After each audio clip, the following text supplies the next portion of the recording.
tagal ko bumaba dun sa island. Tapos, sabi ni Michelle, "Uy, last ka, ganyan yan." Sinasabihan niya ako kasi hindi daw kayo nagsasalita. Tapos, di ba, sabi ko, sige, baba na ako. Tapos pinipigilan mo ako nung una. Tapos, narinig naman daw niya yun. Tapos,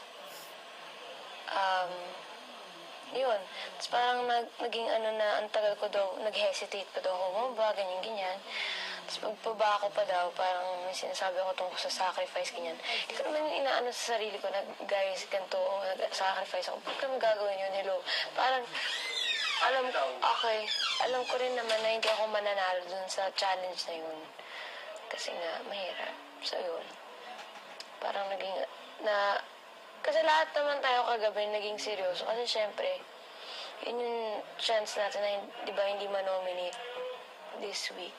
Parang lahat talaga tayo puso at isipan nandun sa challenge na yun. So, siguro nung narinig ni Ate Vicky na pinag-usapan namin Nurse Jamie about sacrifice na bumaba, ganyan.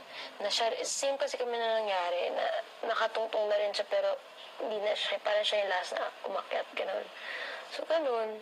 So, parang, na-misunderstand na nila, akala niya ni Ate Vicky na sinasabi ko na kung di dahil kay Jamie, hindi siya makakaakyat, gano'n. So, parang ganun ibig sabihin, nag-uusap lang kami.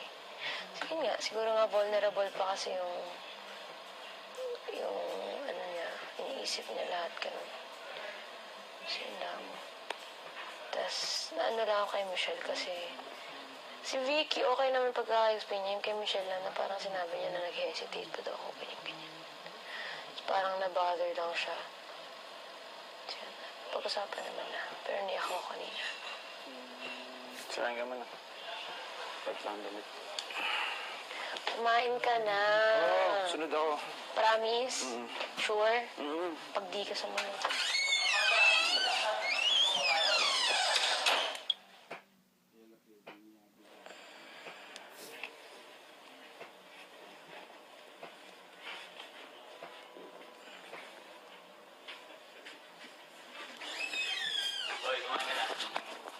Bis na ako.